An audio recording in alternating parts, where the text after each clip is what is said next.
இன்னைக்கு ஐபிஎல்லே வந்து ரொம்ப குரூஷியலான மேட்ச்சுங்க. பாயிண்ட்ஸ் டேபிள்ல வந்து இவங்க 2 பேரும் ரொம்ப அடிச்சுக்கிறாங்க பிளே ஆஃப்க்கு போறதுக்கு. யார் யாருக்குன்னு பார்த்தீங்கன்னா, எல்எஸ்ஜி வெர்சஸ் எஸ்ஆர்எச். கண்டிப்பா வந்து இந்த 2 டீம்ஸ் வந்து மஸ்ட் வின் கேமு. யார் ஜெயிக்கிறாங்களோ அவங்க தான் பிளே ஆஃப்க்கு வர அதிக சான்ஸ் இருக்கு. ஏன்னா ரொம்ப பாயிண்ட்ஸ் டேபிள் வந்து இப்போ 3rd அண்ட் 4th பிளேஸ்க்கு வந்து ரொம்ப பிரச்சனையா இருக்கு. எல்எஸ்ஜி, எஸ்ஆர்எச், சிஎஸ்கே 3 பேரும் டஃப் ஃபைட் பண்ணிட்டு இருக்காங்க 3rd பிளேஸ்க்கு. எப்படி இருந்தாலும் கேகேஆரும் ஆறாரும் குவாலிஃபைட் ஆயிரும். அவங்க 2 டீம் வந்து கன்ஃபார்மாக குவாலிஃபைட் ஆயிரும். இவங்க 3 டீமில் வந்து 2 டீம் யாருன்னு தான் தெரியல. ஏன்னா இப்போ வர வர மேட்சஸ்னால் இவங்க எல்லாம் தோத்தாங்கன்னா, டெல்லியும் ஜெயிச்சுட்டு வந்துட்டாங்கன்னா பெரிய பிரச்சனை ஆகிடும். அதனால வந்து இவங்க 3 பேருக்கு தான் நல்ல ஹெவி காம்படிஷனாக இருக்கும். ரொம்ப ஃபைட் வந்து அதிகமாக இருக்குங்க. எஸ்ஆர்ஹெச் வந்து லாஸ்ட் மேட்ச் மும்பையோட தோத்துட்டாங்க. அவங்க வந்து இன்னும் 2 மேட்ச், ஒரு மேட்ச் தோத்தா கூட அவங்களுக்கு பெரிய பிரச்சனையாக ஆகிடும். லாஸ்ட் மேட்ச் எஸ்ஆர்ஹெச் பேட்டிங் வந்து ரொம்ப சொதப்பலான batting. Travis Head, Abhishek Sharma அடித்தா மட்டும்தான் உண்டு எஸ்ஆர்ஹெச்சுக்கு. அவங்க 2 பேரில் ஒரு ஆள் அவுட் ஆகிட்டா கூட எஸ்ஆர்ஹெச் அப்படியே காலியாகிடுறாங்க. டிராவஸ் ஹெட்டுக்கு வந்து மும்பை இந்தியன்ஸ் மேட்ச் அப்போ நிறையா கேட்ச் கொடுத்தாங்க. நிறையா லைஃப் இருந்துச்சு. நோ பாலில் ஒரு போல்டு கூட ஆனார். ஆனால் அதனால் அவரால் கேபிட்டலைஸ் பண்ணி ஆட முடியல. எஸ்ஆர்ஹெச் வந்து இந்த ஸ்பின்னர்ஸை வந்து கரெக்டாக யூஸ் பண்ண மாட்டேங்கிறாங்க. மைண்ட் மார்க்கண்டே வச்சு விளாண்டுருக்கலாம் மும்பை இந்தியன்ஸோட. ஏன்னா அவர் வந்து நல்ல பவுலிங் போட்டார் ப்ரீவியஸ் மேட்சஸ்னால். அதை விட்டுட்டு வேறு யாரும் இம்பாக்ட் பிளேயர்னு வச்சு விளாண்டாங்க. அது சரியே படலை. எப்படி பிஎஸ்டாவில் வந்து எப்படி விக்கெட் எடுத்தாரோ மும்பை இந்தியன்ஸுக்கு, அதே மாதிரி இவரும் விக்கெட் எடுத்திருப்பார் மார்க்கண்டே. பட் ஆனால் அவங்களோட ஸ்ட்ராட்டஜி என்னன்னு தெரில. பேட் கமின்ஸ் என்ன ஸ்ட்ராட்டஜியில் போக போகிறாருன்னு தெரில. என்ன பண்ணுறதுனா, இந்த மேட்ச் வந்து ஹைட்ராபாடில் விளாட்றாங்க. ஹோம் அட்வான்டேஜ் வந்து நல்லா இருக்கும். அதனால் வந்து ஹைட்ராபாட்டுக்கு நிறையா சான்சஸ் இருக்குது. எஸ்ஆர்ஹெச் வந்து கண்டிப்பாக வின் பண்ணணும். வின் பண்ணி ஆகணும். மஸ்ட் வின் கேம் இது எஸ்ஆர்ஹெச்சுக்கு. மயங்க் அகர்வாலை எதுக்கு விளாட வச்சாங்கன்னே தெரில போன மேட்ச்சு. அவர் சுத்தம் வேஸ்ட்டு அவர். அதனால் வந்து என்னை கேட்டால் வந்து அந்த ஃபிலிப்ஸை ஏன் விளாட வைக்க மாட்டேங்கிறாங்கன்னு தெரியல. அந்த மால்கம் ஆன்சனுக்கு பதிலாக கெலன் ஃபிலிப்ஸ் விளாட வச்சா கூட அவர் ஆஃப் ஸ்பின்னும் போடுவார், பிக் ஹிட்ரு. அவரை விளாட வைக்கலாம். ஏன் பேட் கமின்ஸ் வந்து அவரை யூஸ் பண்ண மாட்டேங்கிறாருன்னு தெரில. லாஸ்ட் மேட்ச் வந்து நட்ராஜனையும் நிறையா ரன் அடிச்சிட்டாங்க. நட்ராஜனுக்கும் பேட் கமின்ஸும் நட்ராஜனையும் அடிச்சிட்டாங்க. பேட் கமின்ஸ் நல்லா பவுலிங் போட்டார். பூவி ஃபஸ்ட்டு அடித்தாங்க, அப்புறம் விக்கெட் எடுத்துட்டாரு. டோட்டலாக எஸ்ஆர்ஹெச் வந்து மும்பையோட ஃபுல் கொலாப்ஸ் ஆகிட்டாங்க. அது இந்த மட்டும் இருக்கக்கூடாது. எஸ்ஆர்ஹெச் வந்து நல்லா விளாண்டு இன்னும் மட்டும் நல்ல மேட்சஸ்லாம் நல்லா ஜெயிச்சு வந்தால் தான் இருக்க முடியும். எஸ்ஆர்ஹெச்சுக்கு வந்து இது ரொம்ப ரொம்ப முக்கியமான மேட்ச்சு. விட்டாங்கன்னா பாயிண்ட்ஸ் டேபிள்லேருந்து அப்புறம் மேலேயே வர முடியாது. ரொம்ப டஃப்பான மேட்ச்சு. அவங்க ஹோம் கிரவுண்டில் நடக்குது ஹைட்ராபாடில். அதனால் எஸ்ஆர்ஹெச் வந்து வெறித்தனமாக விளாட தான் பார்ப்பாங்க. பார்ப்போம் எஸ்ஆர்ஹெச் எப்படி விளாட்றாங்கன்ட்டு. இந்த சைடு எல்எஸ்ஜி பார்த்திங்கன்னா, எல்எஸ்ஜி வந்து கேகேஆரோட தோத்துட்டு வராங்க. அதனால் வந்து அவங்களுக்கும் இது வந்து ரொம்ப முக்கியமான மேட்ச்சு. எல்எஸ்ஜியில் வந்து இம்பேக்ட் பிளேயரை சரியாக யூஸ் பண்ண மாட்டேங்கிறாங்க.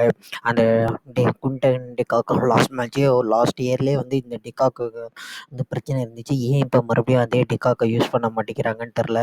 இந்த ஹரிஷ் குல்கர்னியும் கேஎல் ராகுலும் ஓப்பனிங் வராங்க. அந்த ஹரிஷ் குல்கர்னி வந்து இந்தியா அண்டர்-19 பிளேயர். அவர் சரியாக யூட்டிலைஸ் பண்ணிக்க மாட்டேங்கிறாரு அந்த ஆப்பர்ச்சுனிட்டியை.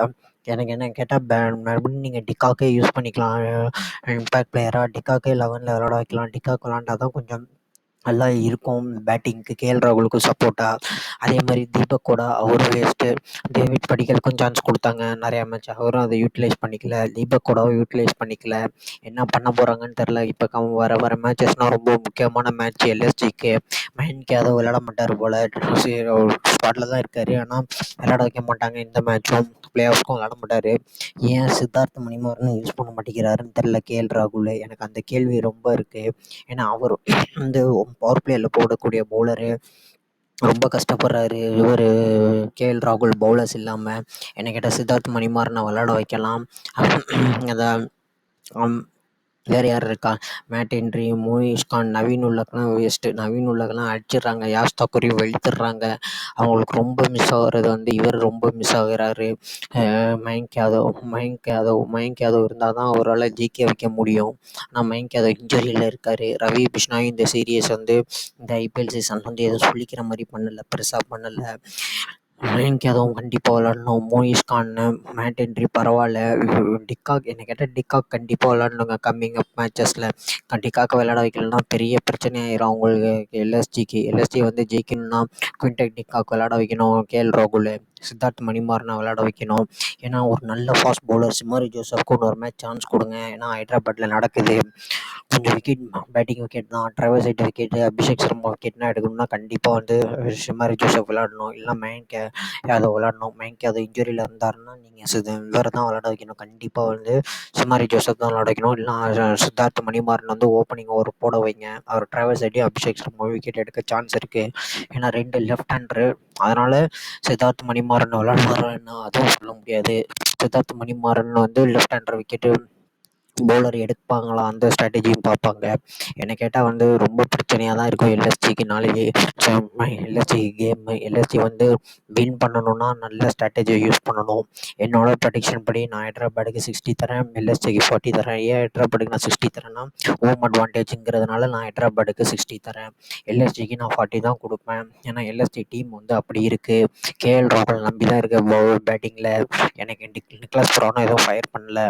நிக்கலஸ் புரானும் ஃபயர் பண்ணியே ஆகணும். அப்புறம் குவிண்டன் QDKவை கண்டிப்பாக 11 கொண்டு வாங்க. QDK 11 இருந்தால் மட்டும்தான் அவங்களால வர முடியும். QDK தான் ஒரு இம்பார்ட்டன்ட் பிளேயரு. எல்எஸ்ஜியில் கண்டிப்பாக QDK விளையாட வைங்க. QDK விளையாண்டாதான் எல்எஸ்ஜி வந்து ஒரு நல்ல டீமாக இருக்கும், நல்லா சப்போர்ட் பண்ணுற டீமாக இருக்கும். என்ன பண்ண போகிறாருன்னு தெரில ராகுல். என்னோட ப்ரெடிக்ஷன் படி SRH வந்து 60, எல்எஸ்டி வந்து 40 தான். என்ன வேணால் நடக்கலாம் ஐபிஎல்லில். பாயிண்ட்ஸ் டேபிள் வந்து ஒயிடு ஓப்பனாக இருக்குது. பாயிண்ட்ஸ் டேபிள் எப்படி வேணால் சேஞ்ச் ஆகும். ஆனால் இவங்க 2 பேரும் மேட்ச் வந்து ரொம்ப முக்கியமான வெயிட்டிலான மேட்ச்சு.